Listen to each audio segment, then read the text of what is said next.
Well, the trail just went from easy to difficult. I'm having trouble walking down this very loose rock.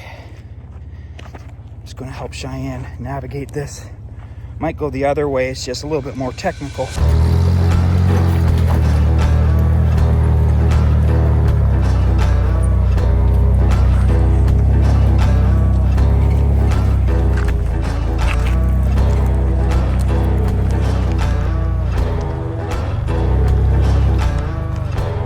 Little this way. It's okay, that's good. Straight, yeah.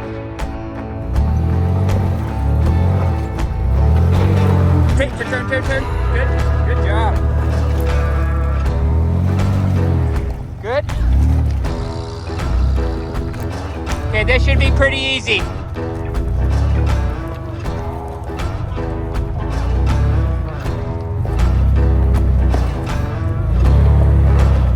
Stop there.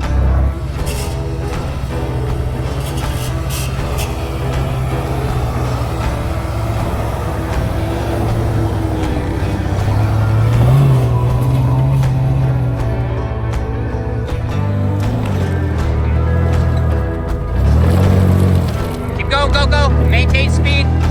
Good job. Good job, babe.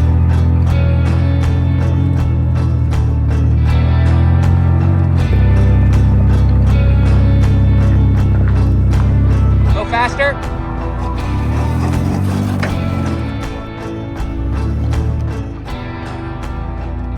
Well, this turned out to be way more of a technical trail than I thought, which is fun. I wasn't even going to film a video today. Good job. All right.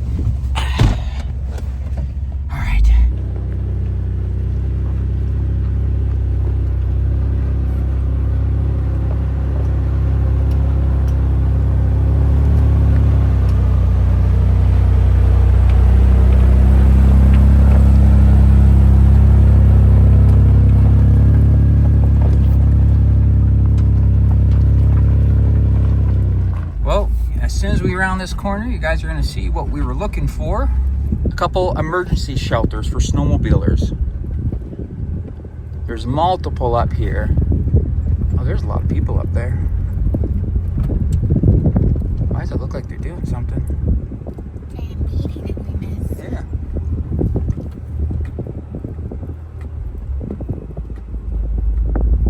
I've got a couple other Toyotas.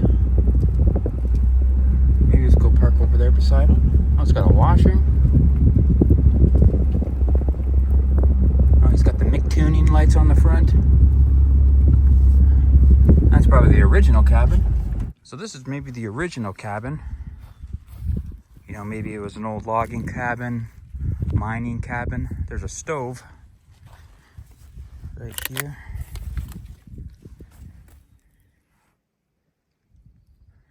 Had the roof tarped. You could probably stay here. Where they at, the website? Yeah, and not before this, but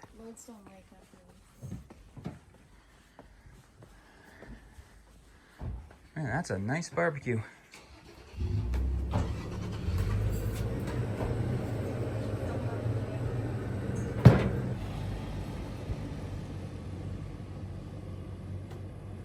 Those are pretty cool guys. They just came back from doing the whipsaw.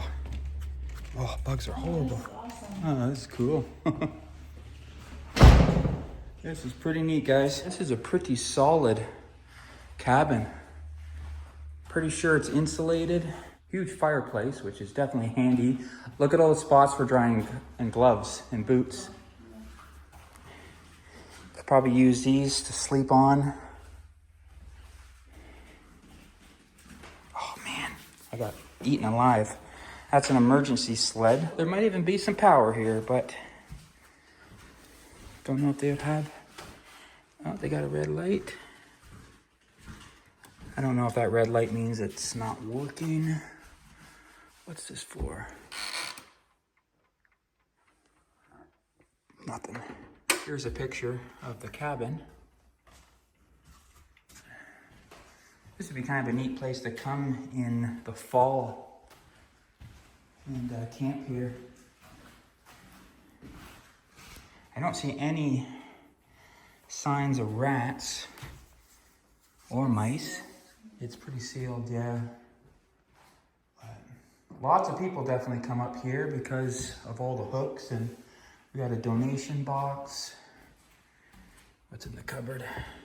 Oh, we got some very suspect ketchup, relish, one hot dog bun, some spice, some barbecue sauce, one thing of toilet paper, some empty Jägermeister. Isn't it supposed to be Jägermeister or something like that? Yeah, oh maybe it is. You can tell I don't drink much. Crown Royal, Jägermeister. But lots of recycling. Pretty cool. I'm gonna go see what the outhouses look like. Oh, they even have an under kind of a crawl space area, probably for wood and whatnot. All right. Ugh. Shot up by BBs. Like, what idiots. Oh, it's hot in here. Basically, an outhouse. Oh, very hot and kind of stinky.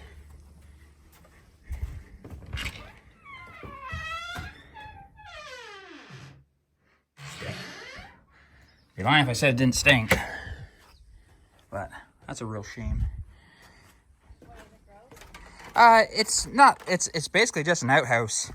What I'm talking about is the door being shot up with BBs.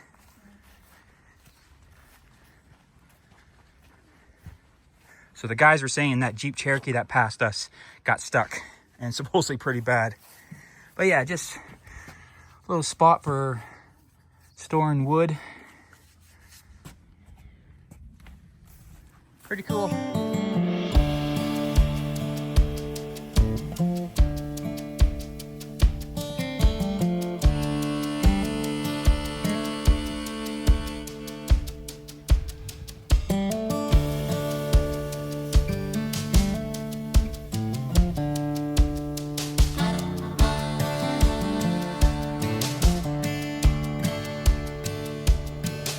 We would have went straight at the cabin. We would have ended up on this trail across here, and it's hard to see on camera, but you can see it there. Look at that hill. That is a hill climb. Holy cow. Sorry about the wobbling, but I'm zoomed in and that never helps. But that is huge. Like crazy steep. I would feel nervous trying that one on the dirt bike. So if you guys watched our last video, and thank you so much, it does mean the world to us. We know it wasn't really an overlandy video, but it was still fun to go out and film and capture those memories and to share it with all of you guys. Now, because if you didn't watch it, you wouldn't have heard me say that on our way down, some stuff happened to the 4Runner. Now, luckily it turned out to not be as big a deal as we were thinking it was going to be. But basically that was the first road trip we've ever done through the mountain passes in the 4Runner. And as Cheyenne was driving, she started to get some smells. One she described as kind of like a baby poop. And then later on, she could smell something burning. And as time went on and we kept driving through the mountains, it started to fill up with smoke inside the cab. So she immediately pulled over. Luckily, I was paying attention. We checked everything, checked the fluids, made sure there was no electrical fire. And because we were already so close, we didn't want to cancel our appointment with Rob because he is a small business. And we just wanted to go because, again, we didn't want to cancel on Rob. So we dropped it off. And now our original plan was to take the long way around, but after driving that road, it was definitely way more hilly than we thought. Plus, the amount of times we had no service, we didn't want to get stranded in just a spot with no cell service.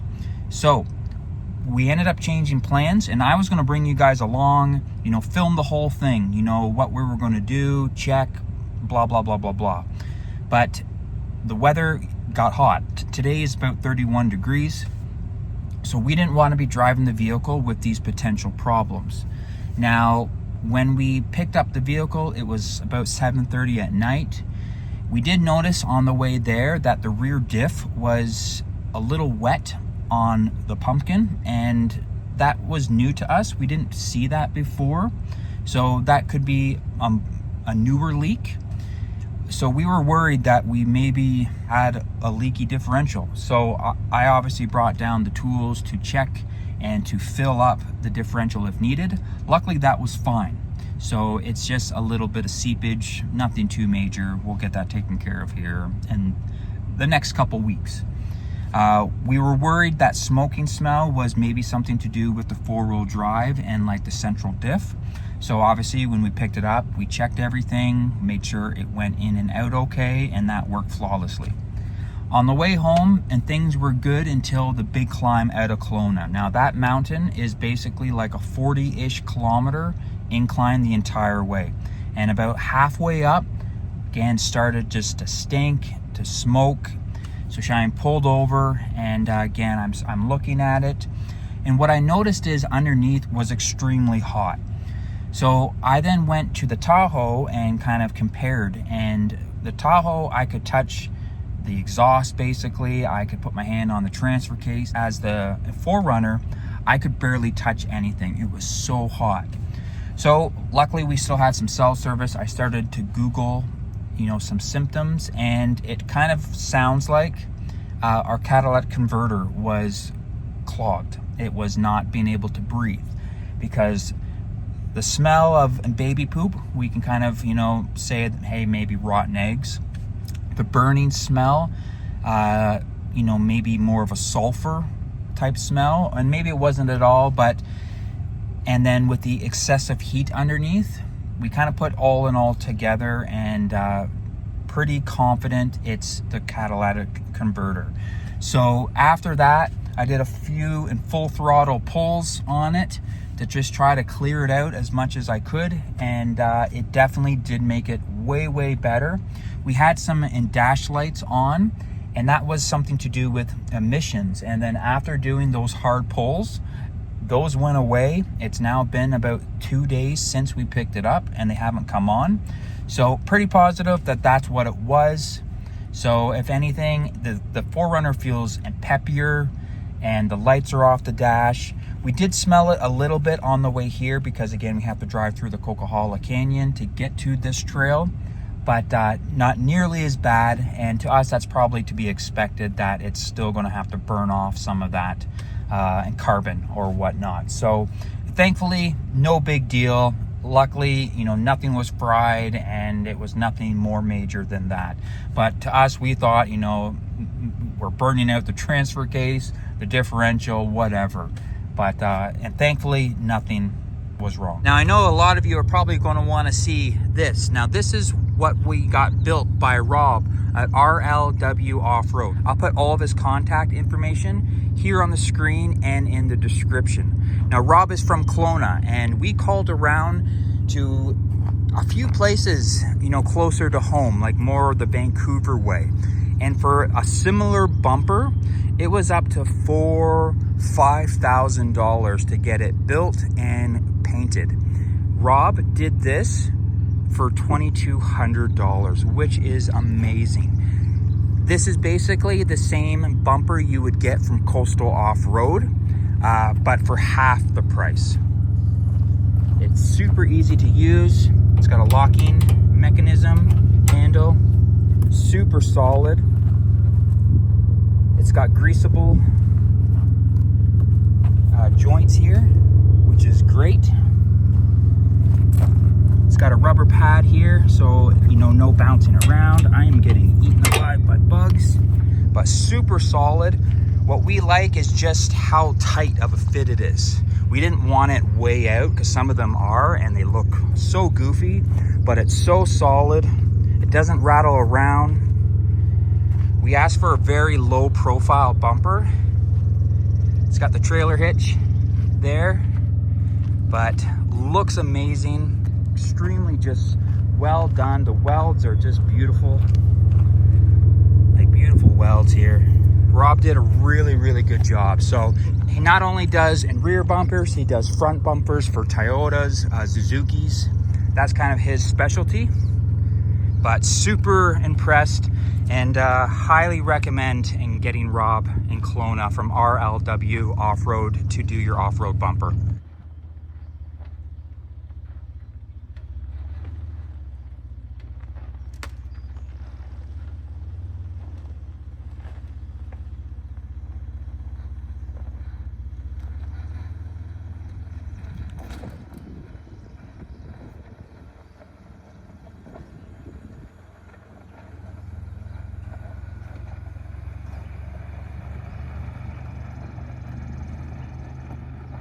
Make sure it looks like your finger's not over the camera.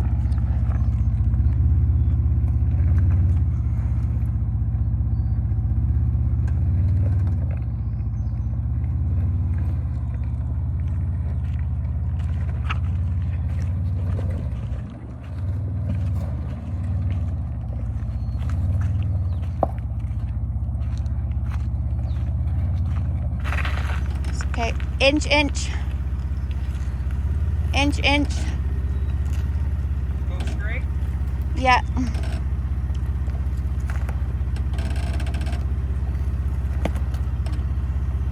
You're good.